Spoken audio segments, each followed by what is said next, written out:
ಏಯ್ ರಾಜಗಿರಿ ಪಲ್ಯ ಶಿವಡಿ ಹೆಂಗ್ ಕೊಡ್ತೀವೋ? 15 ರೂಪಾಯಿ ಒಂದ್ ಕೊಡತ್ತೇನ್ರಿ ಸರ್, ಎಷ್ಟು ಬೇಕ್ರಿ? 15 ರೂಪಾಯಿ ಎಷ್ಟು ಕೊಡತೀವೋ ಮಾರಾಯ? ಸ್ವಲ್ಪ ಕಡಿಮೆ ಮಾಡಿ ಕೊಡ. ಇಲ್ರಿ ಸರ, ಕಡಿಮೆ ಹಚ್ಚಿ ಮಾಡತ್ತೇನ್ರಿ, ಇನ್ನೂ ಕಡಿಮೆ ಮಾಡಂದ್ರ ಹೆಂಗ್ ಆದಿತ್ರಿ? ಕೊಡ 10 ರೂಪಾಯಿ ಮಾಡಿ ಕೊಡ, 2 ಶೂಡ್ ತಗೋತೇನೆ. ಸರ ನೀವೊಂದ್ ಕೆಲ್ಸ ಮಾಡ್ರಿ, ಪುಕ್ಕಟ ತಗೊಂಡ್ ಹೋಗ್ಬಿಡ್ರಿ. ಎಲ್ಲ ಕಡಿಮೆ ಆಗೋದಿಲ್ಲ ತಗೋರಿ, ಇಲ್ಲಿ ನಿಮಗೆ ಯಾರು ಕಡಿಮೆ ಕೊಡ್ತಾರಲ್ಲ ಅಲ್ಲೇ ತಗೋ ಹೋಗ್ರಿ. ಲೇ ಮಂಗ್ಯಾನ್ ಮಗನ, ನಮ್ಮ ಅಪ್ಪಗ ಊಟ ಮಾತಾಡ್ತಿದ್ದಿ, ಬುದ್ಧಿ ಏನ್ ಮುಖಾಗಿಟ್ಟಿ? ಹೋಯ್ ತಮ್ಮ, ನನ್ನ ಬುದ್ಧಿ ಇರೋಲ್ಲ ಐತಿ.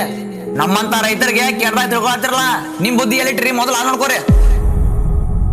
ಸೂಪರ್ ಮಾರ್ಕೆಟ್ ನಾಗ ಕಾಯಿಪಲ್ಲೆ ತಗೊಳ್ಳುವಾಗ ಅವ್ರು ಹೇಳಿದ ರೇಟಿಗೆ ತುಟುಕ್ ಬಿಟ್ಟಕ್ಕೆ ಅನ್ನಾರು ತಗೋತೀರಿ, ನೀವು ಕಡಿಮೆ ಕೇಳಂಗಿಲ್ಲ. ಅದ ಒಬ್ಬ ರೈತ ಹೊಲ್ದಾಗ ಕಷ್ಟಪಟ್ಟ ಬೆಳೆ ಬೆಳೆಸಿ ಇಲ್ಲಿ ಉರಿ ಬಿಸಿಲಾಗ ಮಾರಾಕ್ ಬಂದ್ರ ಆ ರೈತಗೆ ಬೆಲೆ ಕೊಡ್ಲಾರ್ದಂಗ ಮಾತಾಡ್ತೀರಿ ನೀವು, ಮನ್ಸಿಗೆ ಬಂದಂಗ.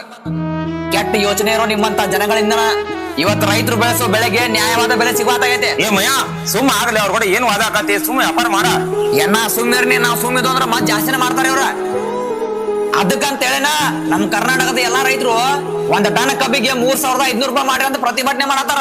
ಲೇ ಬಾಬಾಜಿಕೆ ಎಷ್ಟು ಮಾತಾಡ್ತೀವೋ ಲೇ ನೀ?